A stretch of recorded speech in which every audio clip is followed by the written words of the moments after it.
10,000 NATO paratroopers drop over eastern Ukraine in the largest airborne operation since D-Day. Russian forces have 47 minutes to respond before 3 strategic cities are secured. What happens next rewrites the rules of rapid deployment warfare. November 5, 2025. 3:28 a.m. local time. 340 transport aircraft from 12 NATO nations cross into Ukrainian airspace at 8,000 meters altitude. C-17 Globemasters, C-130 Hercules, A-400 Mammoth Atlas transporters, carrying the 82nd Airborne Division, British Parachute Regiment, French 11th Parachute Brigade, Polish 6th Airborne Brigade, and units from 8 additional countries. Total assault force, 10,000 paratroopers. Objective: secure 3 strategic cities behind Russian lines, Mariupol, Melitopol, and Berdiansk, before Russian reinforcements arrive. Operation Iron Dawn represents the most ambitious airborne assault in 80 years, and it launches in 4 minutes. The stakes define Ukraine's survival. Russian forces control southeastern Ukraine. Supply lines run through 3 coastal cities, enabling operations across the entire theater. Cut those cities, you cut Russian logistics, paralyze their offensive capability, force retreat or encirclement of 40,000 troops. NATO planners identified the vulnerability. Airborne assault could achieve in hours what ground offensive would take months. But parachute operations are highest-risk missions in military operations. Troops land scattered, light weapons only, vulnerable during descent. Success requires speed, surprise, and overwhelming initial violence. General Mark Milley commanded Operation Iron Dawn from Forward Headquarters in Poland. He'd spent 9 months planning the assault, every drop zone mapped, every enemy position identified, every tactical objective assigned. The operation would execute in 3 simultaneous drops: 4,000 paratroopers at Mariupol, 3,500 at Melitopol, 2,500 at Berdiansk, each force sufficient to seize key infrastructure before Russian reaction. The window was narrow. Jump at 3:32 a.m., secure objectives by 4:30 a.m., hold until mechanized relief columns arrived 8 hours later. 58 minutes to accomplish mission before Russian armor could respond. Russian air defense presented the critical threat.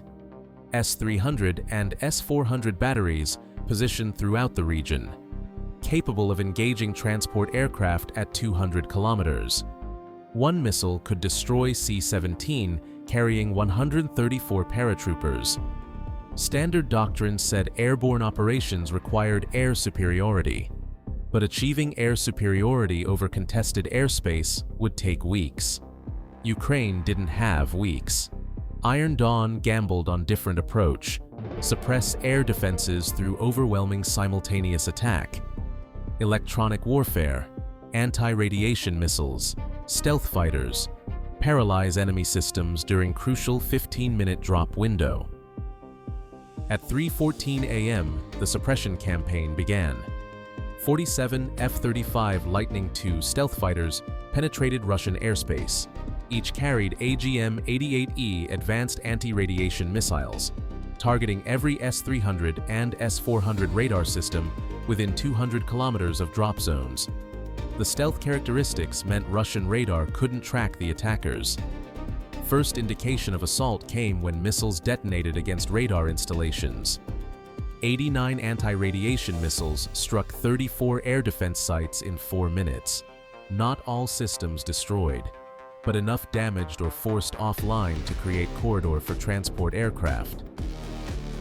But what they didn't know was that Russian commanders had anticipated possible airborne operations, not at this scale, not simultaneously at 3 cities. But contingency plans existed for parachute assault response. Mobile reserve units positioned within 30 minutes of potential drop zones. Pre-sighted artillery targeting likely landing areas. Quick reaction forces ready to deploy. Russia couldn't prevent the drops, but they'd prepared to make paratroopers pay heavy price once on ground. What's your weapon of choice? Type A for massive airborne assault, Type B for conventional ground offensive. Colonel James Henderson commanded 3rd Brigade, 82nd Airborne Division. His 4,000 paratroopers would seize Mariupol. Each soldier carried M4 carbine, 210 rounds ammunition, grenades, and minimal equipment.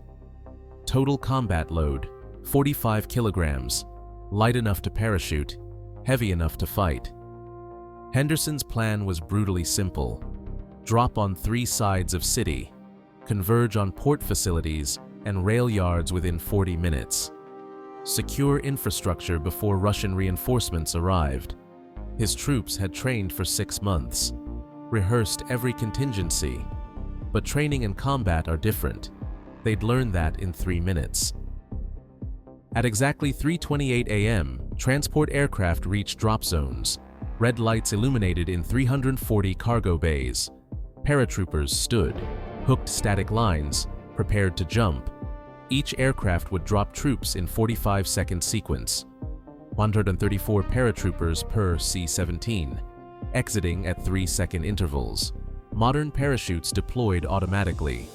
Descent time, 47 seconds from 1,200 meters altitude. The sky would rain soldiers across 60 square kilometers. Russian forces below would witness steel swarm descending through darkness. Jump command transmitted at 3:32:14 a.m. Green lights flashed. Paratroopers surged toward open ramps. First soldier out, second, third. The line moved with practiced precision. Within 90 seconds, 10,000 men were airborne. Parachutes blossomed against night sky. Infrared markers on helmets provided some coordination in darkness. But airborne assaults are inherently chaotic. Soldiers land dispersed. Equipment drops scatter. Units must reorganize under fire. That vulnerability window was Russia's opportunity. Russian garrison at Mariupol detected parachute assault at 3:33 a.m. Radar operators reported massive air contact. Visual observers saw parachutes filling sky. Air raid sirens activated.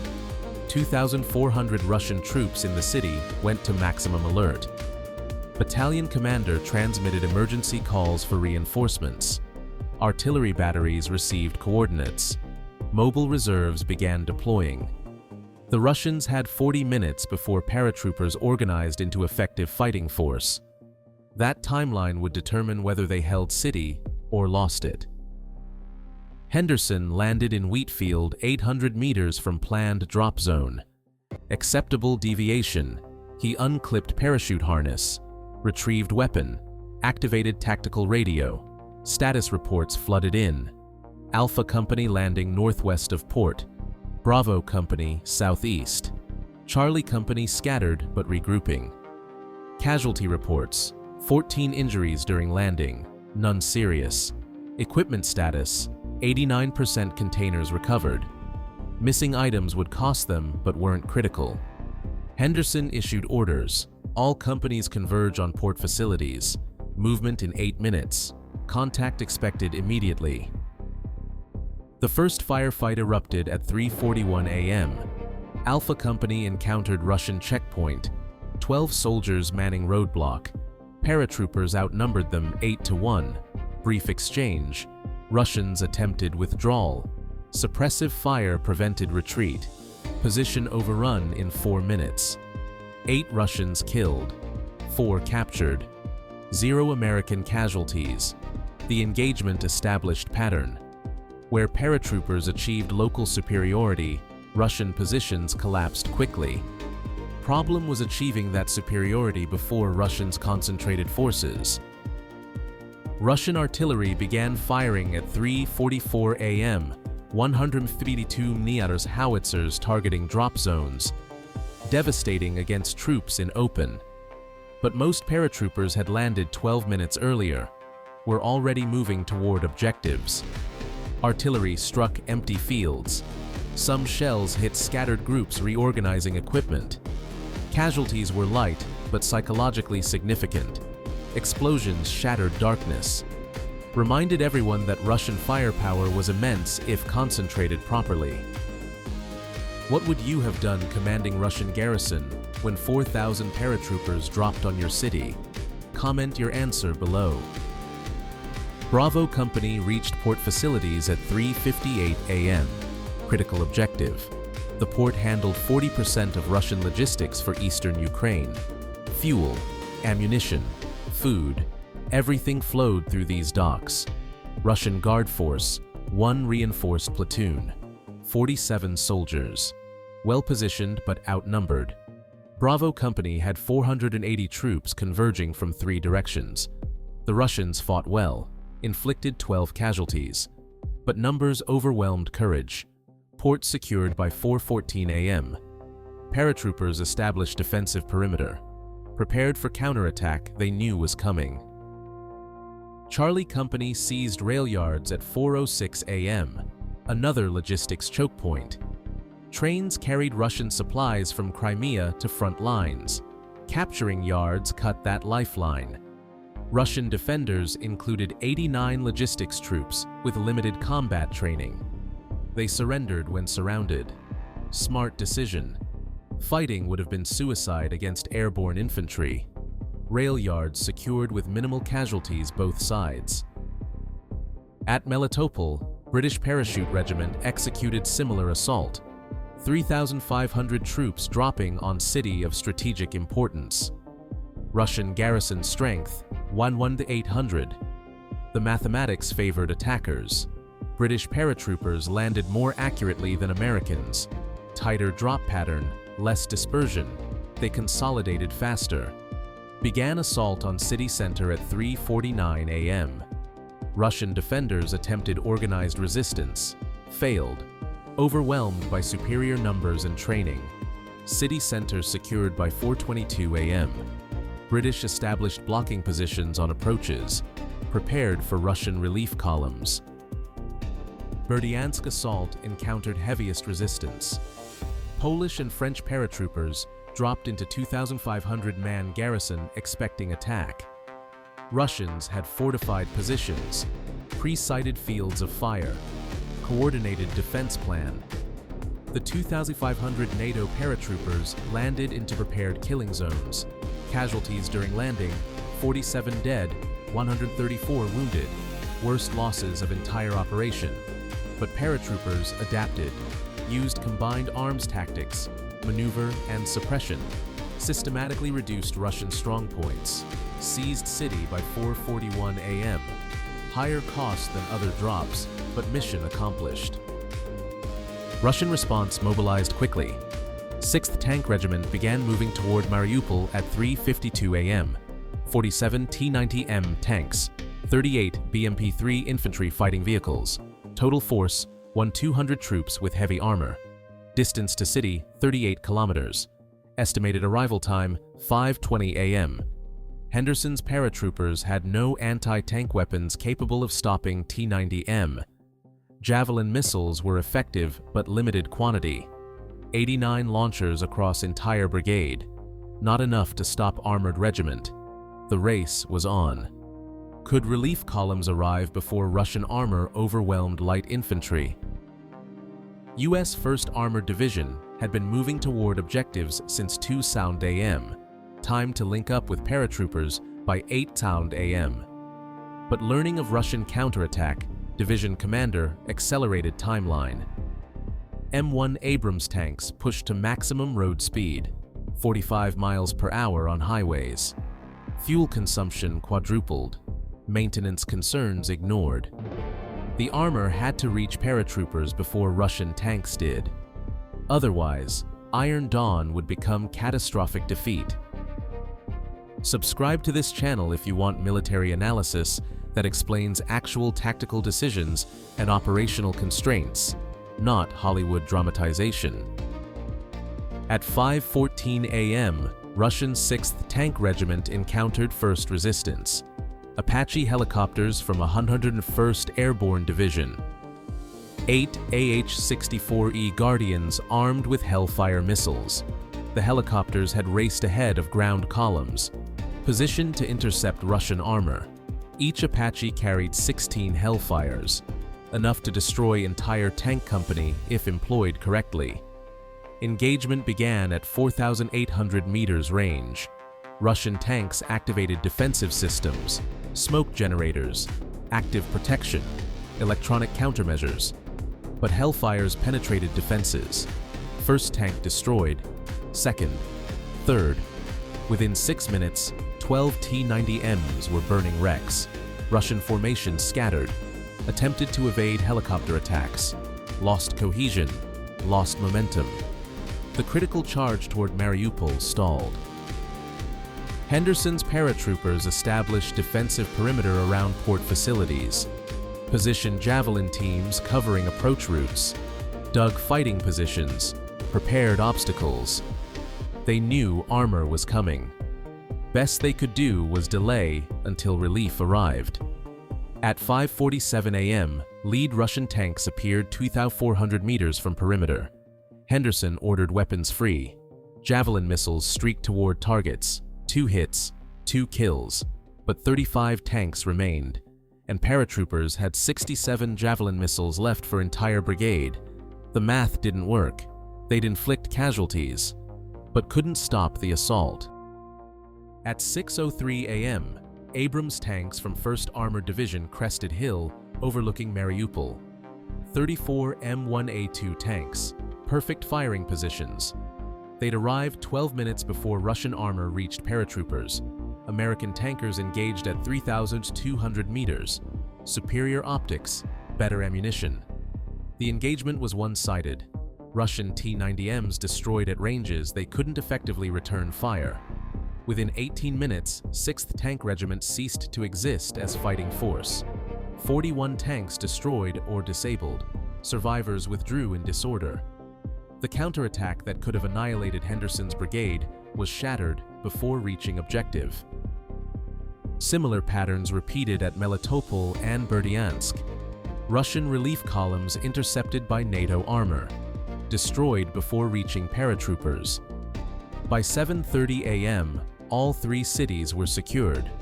Ground relief columns linked up with airborne forces. The vulnerable window closed. Operation Iron Dawn transitioned from airborne assault to conventional defense. Russian forces attempted counterattacks throughout the day. All failed. NATO had seized 3 strategic cities, cut Russian logistics, isolated 40,000 troops in eastern Ukraine. The entire Russian position became untenable. Casualties for Operation Iron Dawn: 147, NATO troops killed, 489 wounded.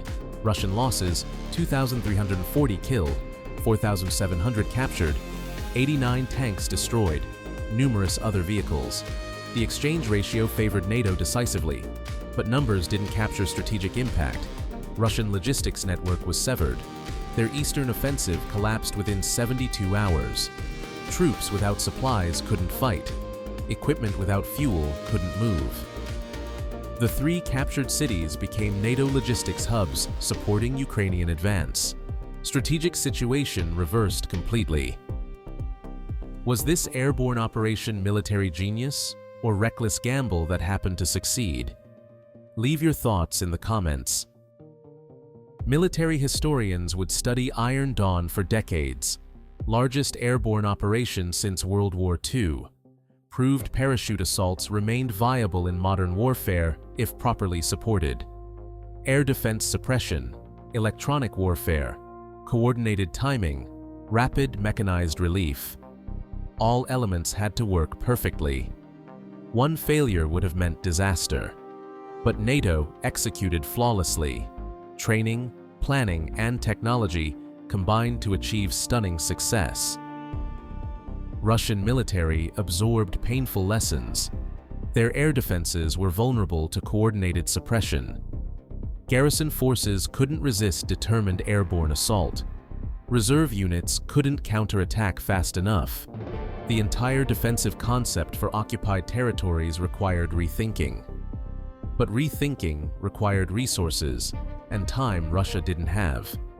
Iron Dawn exposed systemic weaknesses with no easy solutions. Ukraine gained breathing space. 3 strategic cities returned to Ukrainian control. Civilians liberated after months of occupation. Infrastructure captured mostly intact. The psychological impact matched military gains. Ukraine could strike behind Russian lines. Seize territory rapidly. Russian forces weren't invincible. Morale surged across Ukrainian military and civilian population. This comprehensive tactical analysis required extensive research into airborne operations doctrine and logistics. If you value this level of military investigation, hit that like button and share with anyone interested in how modern warfare actually works. NATO demonstrated capability that deterred further Russian aggression. If alliance could drop 10,000 troops behind enemy lines overnight, nowhere was safe. Russian commanders had to maintain reserves against potential airborne threats. Couldn't concentrate forces offensively. Defensive requirements consumed combat power that might have supported attacks. Strategic initiative shifted permanently. Modern airborne operations require integration of multiple capabilities: airlift, air superiority, suppression of enemy air defenses, rapid mechanized relief, communications, logistics. Each element is useless without others, but combined properly, they create option for rapid strategic maneuver impossible through conventional means. Iron Dawn proved the concept works when executed by professional military with adequate resources. For smaller nations, the operation provided both hope and caution. Hope that determined defense with Allied support can prevail. Caution that modern warfare requires capabilities beyond what most militaries possess. 340 transport aircraft, 10,000 trained paratroopers, coordinated combined arms. Not every nation can field such forces. Those that can wield enormous advantage over those that cannot. Russia never fully recovered southeastern logistics network. NATO maintained control of captured cities throughout conflict.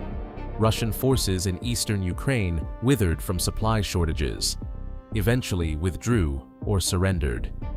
One operation, 10,000 paratroopers, 47 minutes on ground, 3 cities seized, changed entire war's trajectory. That's operational art at highest level, using limited forces to achieve strategic effect through audacity, timing, and perfect execution. What military operation deserves this kind of detailed tactical examination next? What capabilities should we analyze? Your engagement drives our content creation. Comment below with suggestions. Subscribe to ensure you never miss comprehensive military analysis that explains not just what happened, but how and why. Enable notifications so every new video appears immediately in your feed. Because understanding modern warfare requires going beyond headlines into actual tactics, doctrine, and operational reality.